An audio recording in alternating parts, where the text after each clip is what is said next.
चलिए देखा जाए, कल हम लोग पढ़े थे त्रिभुज। क्या पढ़े थे? त्रिभुज पढ़े थे। त्रिभुज में जो वीडियो नंबर 9 है ना, वीडियो नंबर 9 है, उसमें आपको एग्जाम्पल बताया हुआ है। क्या बताया हुआ है? एग्जाम्पल नंबर 1, 2 और 3, 3 वो एग्जाम्पल है। ये आपको परीक्षा के दृष्टि से इंपॉर्टेंट बनेगा। इससे भी आज इंपॉर्टेंट बेहतर आज है प्रमेय। प्रमेय पढ़ना है हम लोग को। अच्छा, प्रमेय होता क्या है? तो प्रमेय जो होता है ना, वो बात जो सिद्ध करके जो आपको जो प्राप्त होता है, उसी को हम लोग क्या बोलते हैं? प्रमेय। जैसे कि आपको एक तो सिंपल डाटा देता हूं कि आपको कर्ण स्क्वायर बराबर होता है लंब स्क्वायर और प्लस का आधार का स्क्वायर। तो ये कहीं ना कहीं से बात सिद्ध किया हुआ है। क्या किया हुआ है? सिद्ध किया हुआ है। तो इसी जो सिद्ध करने वाली जो प्रश्न था, उसी को हम लोग क्या बोलते हैं? प्रमेय। जैसे इसका प्रश्न क्या होगा कि आप सिद्ध कीजिए कि कर्ण स्क्वायर बराबर लंब स्क्वायर प्लस का आधार स्क्वायर। ये बात क्या कहलाता है? प्रमेय। तो त्रिभुज में हम लोग प्रमेय पढ़ेंगे लगभग 10। कितना प्रमेय? 10। ऐसे आपको त्रिभुज में प्रमेय की संख्या कितना दिया हुआ है? 9। लेकिन हम 10 पढ़ाएंगे। एक आपको भारतीय भवन से प्रमेय पढ़ाएंगे, वो आपको थोड़ा ठीक रहता है। तो हम लोग आज प्रमेय नंबर कितना पढ़ेंगे? 1। कितना पढ़ेंगे? 1, यानी 6.1 पढ़ेंगे। 6.1। तो निकालिए त्रिभुज का 6.1 प्रमेय नंबर। 6.1 निकालिए। कितना? 137। चलिए आइए मिलते हैं इससे। प्रमेय आपको लिखा हुआ नहीं है।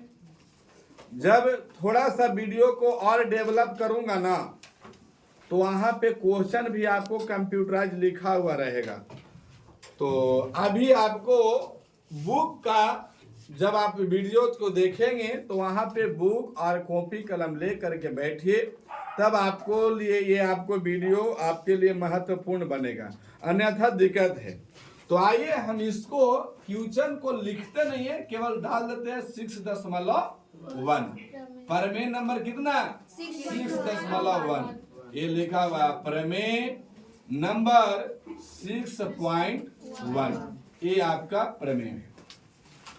प्रमेय में बोला गया है, हमें एक त्रिभुज ABC दिया है। एक त्रिभुज है, उस त्रिभुज का नाम क्या है? ABC। आपको बगल की आकृति में त्रिभुज दिया हुआ है। बगल वाले आकृति से आप मैच करके देखिएगा। एक आपको आकृति है ABC, आपको कुछ इस कंडीशन का आकृति है। ये आपका आकृति है। अच्छा थोड़ा, हाँ, और इसको मैं बड़ा बना लूं, और बड़ा बना लूं तो कुछ इस कंडीशन का होगा। ऐसा आपका त्रिभुज है। नाम दिया हुआ यहाँ पे A, B और C। ABC, जिसमें भुजा BC के समांतर, भुजा BC कौन सा है? ए वाला भुजा। इस BC के समांतर खींची गई एक अन्य रेखा दो भुजाओं AB और AC को, ये आपका है AB और ये है AC। AB को D पर और AC को E पर काटती है। क्या करेगी? ये काटती है किस बिंदु पर? E पर। देखिए आकृति 6.10। अब आपको सिद्ध करना है। यहां लिखते हैं सिद्ध करना है। सिद्ध क्या करना है? तो आपको सिद्ध करना है कि AD बटा का DB और बराबर में AE बटा का EC। ये बात तो हम कल बताए थे, याद कीजिए, उदाहरण नंबर 1 में बताए थे कि ऐसा सिचुएशन होता है क्या, जब एक ही त्रिभुज के 2 रेखाएं समांतर होते हैं तो उनके भुजाओं का रेशियो क्या होता है। तो आज इसको मैं सिद्ध करके बता रहा हूं कि आखिर होता है ऐसा तो क्यों होता है। आइए मैं इसको सिद्ध करूं। अब यहाँ पे आपको क्या दिया हुआ है, तो यहाँ पे जो दिया हुआ है उस बात को लिख लीजिए। लिखिएगा दिया है, क्या दिया है, तो जो BC है ना, जो BC है वो आपका समांतर है किसका, DE का, यानी BC समांतर क्या है, DE। अब इतने से आपको सिद्ध करना है। अब यहाँ पे देखिएगा, आप इसमें कुछ अलग से करेंगे। इस आकृति में जो भी कुछ आप अलगे से करेंगे वो बात कहलाता क्या है, रचना कहलाता है। क्या कहलाता है, रचना। अच्छा, इसको थोड़ा सा और ऊपर लिख देता हूं, इस बात को थोड़ा सा ऊपर लिखता हूं कि सिद्ध करना है कि AD बटा का DB और बराबर AE बटा का EC। ये आपको यहाँ दे देते हैं, सिद्ध करना है, सिद्ध करना है, यही बात को आपको सिद्ध करना है। अब यहाँ पे मैं सिद्ध करने के लिए पहले आप मौखिक रूप से समझिए। 2 समांतर रेखाओं के बीच अगर कोई त्रिभुज बना है तो चाहे त्रिभुज कितनों बन जाए उसका क्षेत्रफल हमेशा क्या होगा, बराबर होता है। एक त्रिभुज में अगर 2 समांतर रेखाएं हैं, उसके अंदर आप रचना करने से कोई भी त्रिभुज का निर्माण हो तो उसका सारा का सारा त्रिभुज का क्षेत्रफल क्या होगा, बराबर होता है। आइए मैं रचना कर रहा हूं, रचना करूंगा, यहां लिख दिया रचना। रचना में क्या करूंगा कि B को E से मिलाया। B को किससे मिलाया, E से मिलाया। तो हम यहाँ पे लिखेंगे B को E से मिलाया, मिलाया या फिर मिलाने पर। अच्छा, जब हम B को E से मिलाया तो आप ध्यान दीजिएगा 2 त्रिभुज बना है।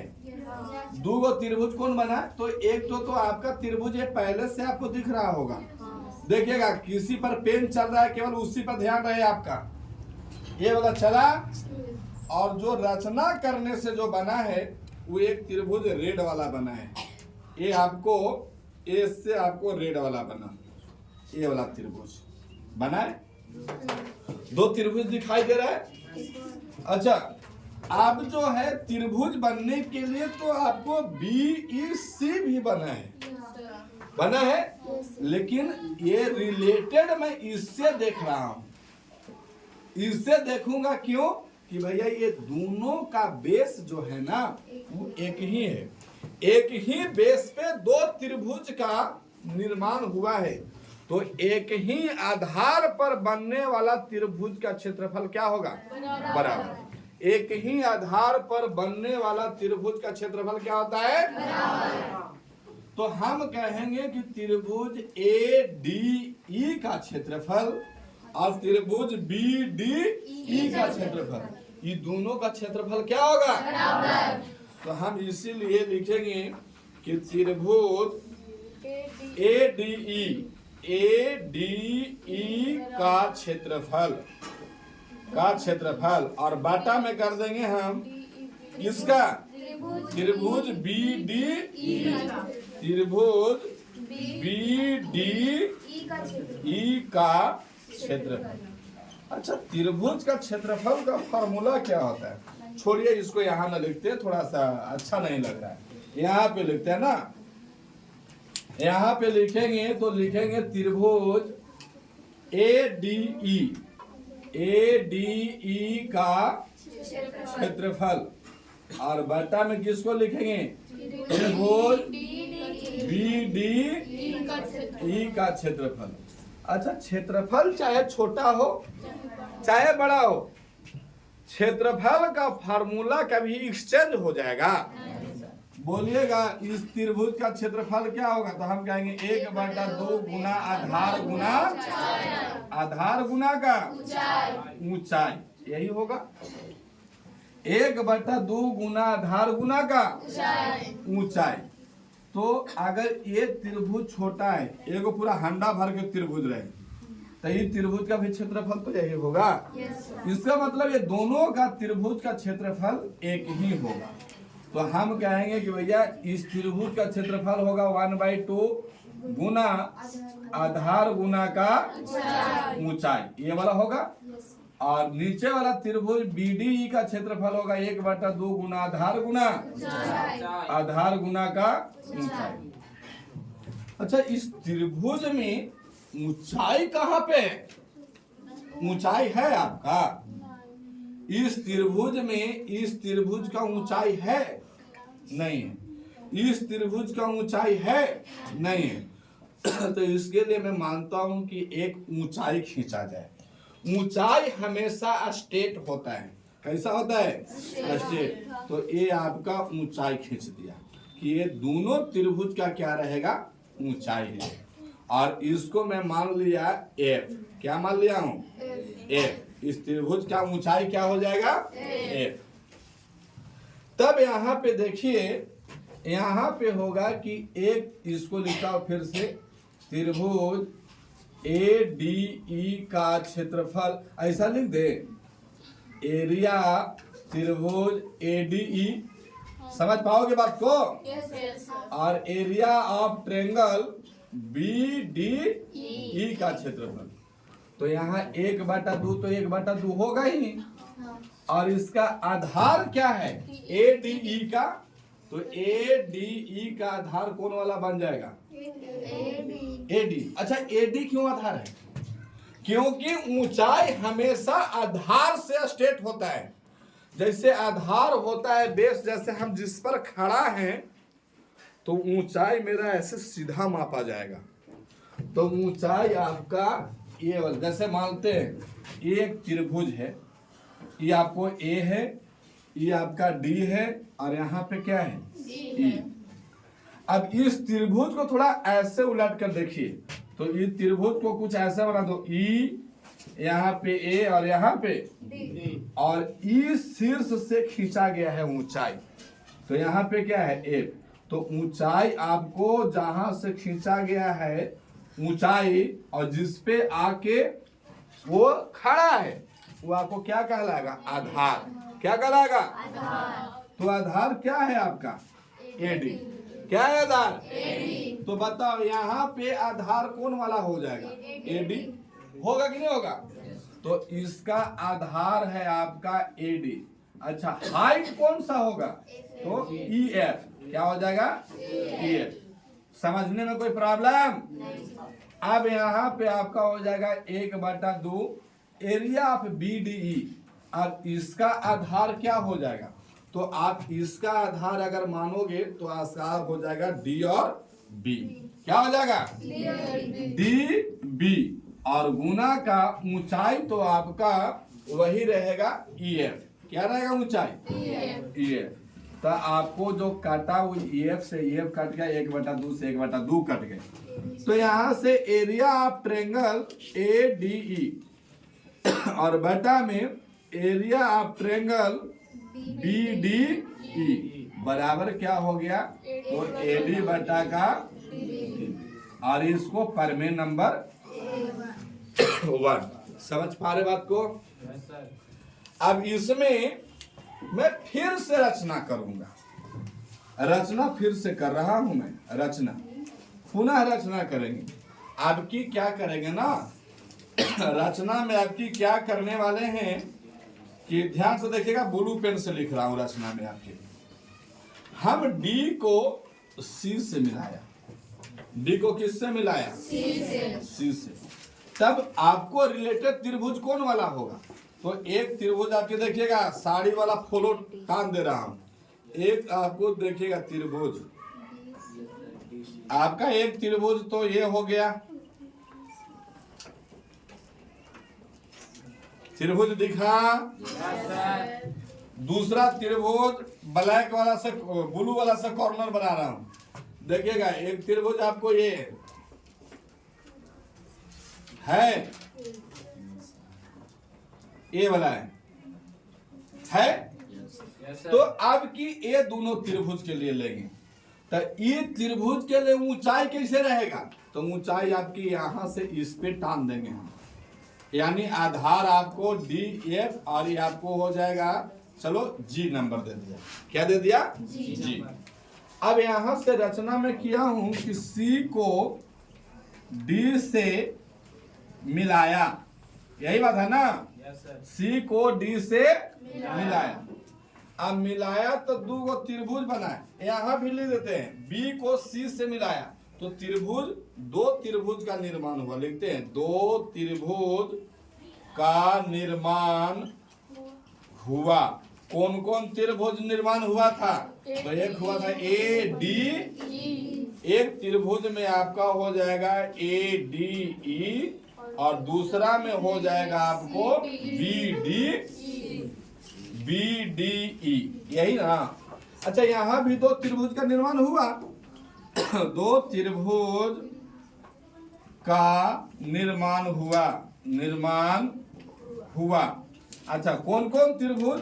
तो एक में देंगे हम ADE और दूसरा त्रिभुज कौन सा है? तो CDE। अब ये दोनों का त्रिभुज का अनुपात निकालेंगे। तो अनुपात निकालेंगे तो लिखेंगे एरिया ऑफ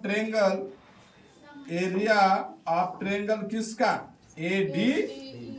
ADE और बटा में एरिया ऑफ ट्रेंगल CDE।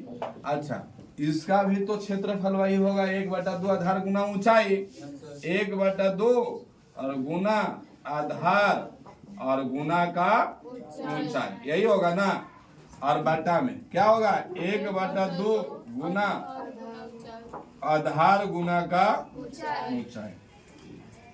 अब यहाँ पे फिर से एरिया ऑफ ट्रायंगल ADE और बटा में एरिया ऑफ ट्रायंगल CDE बराबर 1/2 है तो 1/2 गुना इसका आधार क्या हो जाएगा आपकी?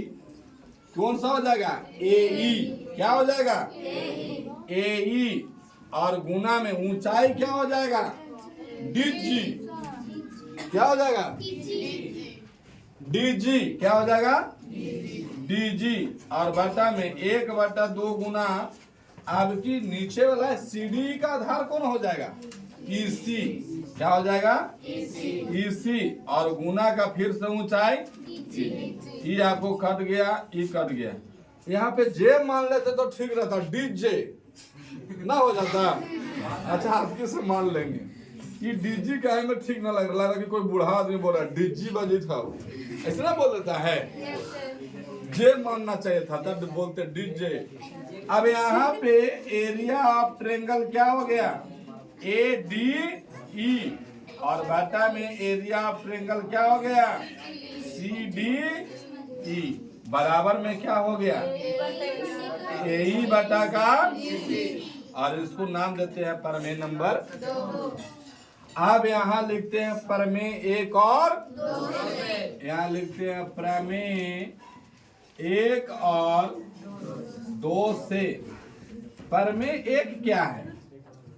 तो प्रमेय 1 है ये दोनों आपको बराबर होंगे। हम बताए थे कि जब दोनों एक ही समांतर रेखाओं के बीच बनते हैं तो दोनों त्रिभुज का क्षेत्रफल क्या होता है? तो हम कहेंगे कि एरिया ऑफ ट्रायंगल ADE और बटा में एरिया ऑफ ट्रायंगल क्या हो जाएगा? BDE और इसका क्षेत्रफल इसके क्षेत्रफल के क्या होगा? तो यहाँ पे लिखेंगे कि एरिया ऑफ ट्रायंगल कौन सा? ADE और बटा में एरिया ऑफ ट्रायंगल CDE। अब इसका क्षेत्रफल क्या आया है? तो AD बटा का DB, AD बटा का DB और बराबर में इसका क्षेत्रफल क्या आया है? AE बटा का EC। अब बताओ, क्या आपको यही सिद्ध करना था? यहाँ देखिए, सिद्ध करना है AD बटा का DB बराबर AE बटा का EC और इसी को हम बोल देंगे कि प्रूफ। समझ पा रहे हो? चलिए बनाइए।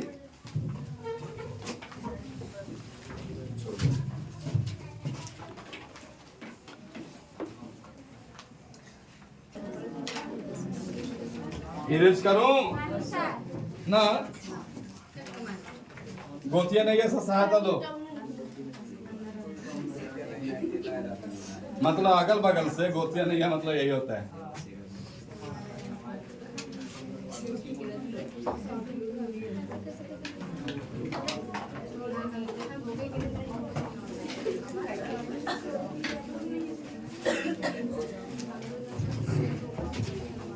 चलिए इसके बाद वाला प्रश्न देखा जाए। आप परमेय नंबर निकालिए 6.2। 6 पॉइंट कितना? 2। 6.2 परमेय नंबर में है। उसको थोड़ा ऊपर करके सटाओ ना जी, उसको खींच क्या रहे हो? अब खींचे पड़ेगा। परमेय 6.2 देखिएगा। यदि एक रेखा किसी त्रिभुज की दो भुजाओं को एक ही अनुपात में विभाजित करे तो वह तीसरी भुजा के समांतर है। एक त्रिभुज है, आइए इसको लिखता हूं प्रमेय नंबर 6.2। क्या दिया है कि एक त्रिभुज है। चलिए मैं खींच लिया एक त्रिभुज। ये आपका त्रिभुज है A, B और C। क्या दिया प्रश्न में? यदि एक रेखा किसी त्रिभुज की दो भुजाओं को, कोई रेखा है वो त्रिभुज के कोई भी दो भुजाओं को एक ही अनुपात में विभाजित करता है। एक ही अनुपात मतलब मानता हूं मैं ये D है और ये E है। एक ही अनुपात में विभाजित करता है। एक ही अनुपात का मतलब क्या है? यहाँ लिख देते हैं कि दिया है। दिया है क्या दिया है भैया? AD और बटा का क्या हो जाएगा? DB और बराबर में AE बटा का EC। यही एक अनुपात है जो इनके भुजाओं को बांट रहा है। अब सिद्ध जो करना है, कह दिया है कि वह सिद्ध कीजिए कि वह तीसरी भुजाओं के क्या है? समांतर। तो एक वो कोई रेखा कौन सा था? D, जो AB और AC को एक अनुपात में बांटा तो ये रेखा आपको तीसरी भुजा। अब तीसरी भुजा बचा कौन? BC। कौन बचा? BC। और BC के इसको समांतर सिद्ध करना है। तो यहाँ लिखते हैं सिद्ध करना है। सिद्ध करना है तो सिद्ध करना है क्या चीज? कि DE और समांतर में क्या हो जाएगा? BC। ये आपको सिद्ध कर देना। अच्छा, अब बात को समझा जाए। हम इस बात को पहले से जानते थे। हम आपको बताए क्या थे? देखिए, एक अगर ये त्रिभुज है ABC, बात को समझेंगे, थोड़ा ध्यान दीजिए। ABC एक त्रिभुज है। यदि E रेखा BC के समांतर है, कौन? D, तब हम कह सकते हैं कि आपको होगा AD बटा का DB और AE बटा का EC। कह सकते हैं। अच्छा, अब इसको छोड़ दीजिए, ये नंबर 1 था। दूसरा में आइए, आपको एक फिर से त्रिभुज दिया गया PQR, ये आपका त्रिभुज है। और ये आपको यहाँ पे दिया गया D और E, या फिर हम कह सकते हैं X और Y। तो अगर मान लिया जाए कि इसमें E समांतर दिया हुआ था, DE समांतर BC, ये दिया हुआ है, ये दिया हुआ है, तब मुझे ये वाला ज्ञात हुआ है सिद्ध करके। और आपको दिया हुआ है कि भैया यहाँ पे जो PQ है ना, सॉरी, जो PX है वो XQ के, और PY जो है ना वो YR के बराबर है, इनका रेशियो बराबर है। तब हम ये बात दिया है, तब हम कह सकते हैं कि सर अगर ये दिया हुआ है तो जो XY है ना वो QR के क्या होगा, समांतर होगा। तो ये वाला बात यहाँ पे देखो दे दिया है, ये वाला बात दिया है कि नहीं दिया है, और दिया है आपको ये वाला सिद्ध करके खोज रहा है कि हमको सिद्ध करके दीजिए। यानी ये बात दिया हुआ है, ये आपको पता तो है, लेकिन कोई बोलेगा कि भैया सिद्ध करके बताओ। जैसे समबाहु त्रिभुज का या कोण, या भी कोई भी त्रिभुज का सभी कोणों का माप 90 डिग्री होता है, सॉरी 180 डिग्री होता है। तो ये प्रूफ करके खोजेगा, तो प्रूफ करके देना पड़ेगा आपको। अब आइए, वो भी आपको जहां पे प्रश्न है एनसीईआरटी में कि सिद्ध कीजिए कि त्रिभुज के तीनों कोणों का योगफल 180 डिग्री होता है, तो उसको भी हम लोग सिद्ध करेंगे। आइए, इसको मैं सिद्ध कर रहा हूं, यहां लिखूंगा सिद्ध। अब सिद्ध करने के लिए हम क्या करेंगे, इसको मानेंगे। सिद्ध करने के लिए मानेंगे कि लिखेंगे माना कि AB, माना कि D से खींचा गया रेखा F से मिलता है, ऐसा मैं मान लिया, ऐसा मैं माना। तो ये जो D से खींचा गया रेखा किससे मिल गया, F से मिल गया। और यदि हम मानते हैं कि भैया यहाँ जो है ना, जो DF होगा ना, यही समांतर किसका हो जाएगा, BC का। किसका समांतर हो जाएगा, BC का। ऐसा मैं माना, कल्पना किया हूं। इस नियम को बोलते हैं विरोधाभास नियम। क्या बोलते हैं, विरोधाभास नियम बोलता है, मतलब उल्टा।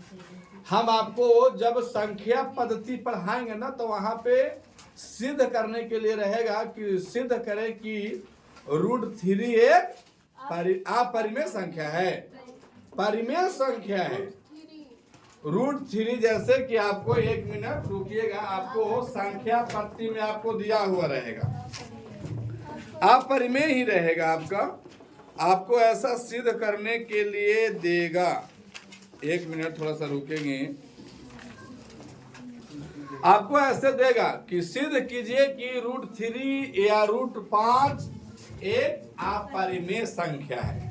तो उसको हम लोग उल्टा मानेंगे कि माना कि, या मेरा कल्पना है कि √3 एक परिमेय संख्या है, और अंतिम में जा करके कह देंगे कि मेरा कल्पना गलत है, इसलिए √3 एक अपरिमेय संख्या है।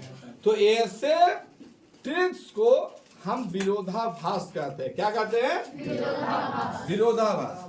तो हम इसमें विरोधाभास लगाए हैं कि भैया हम माने हैं कि जो आपको DF है ना, वो BC के क्या है, समांतर है। और जब DF BC के समांतर है तो इसका अनुपात तो बराबर होगा।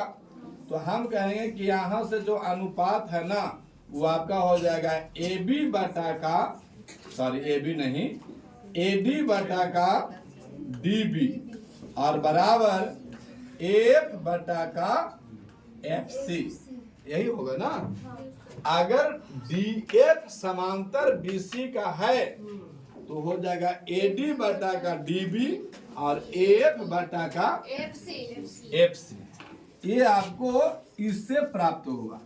लेकिन ये तो प्रूफ हुआ, लेकिन दिया क्या चीज है?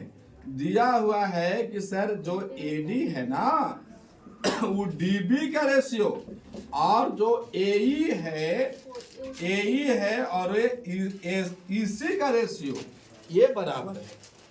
ये क्या है? बराबर है। ये बात आपको पहले से दिया है। तो दिया है तो भैया हम कह सकते हैं कि EAD DB के बराबर है और यही AD आपको DB के यहाँ भी बराबर है। लेकिन यहाँ पे इसका जो है रेशियो इसके बराबर है और यहाँ इसका रेशियो इसके बराबर है। तो ये दोनों संभव क्या हो सकता है? दोनों संभव नहीं हो सकता। तो हम लिखेंगे इसीलिए यह संभव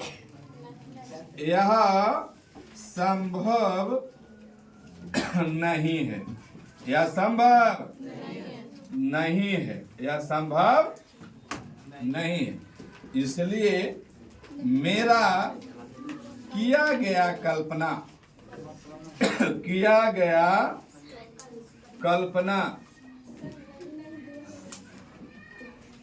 नहीं है। इसलिए मेरा किया गया कल्पना क्या है? गलत है। गलत है। मेरा किया गया कल्पना क्या है? गलत है। इसलिए जो आपका D है ना वही आपका BC के क्या है? समांतर है और इसको बोल देंगे हम लोग। समझ रहे हैं बात को? चलिए उतारिए।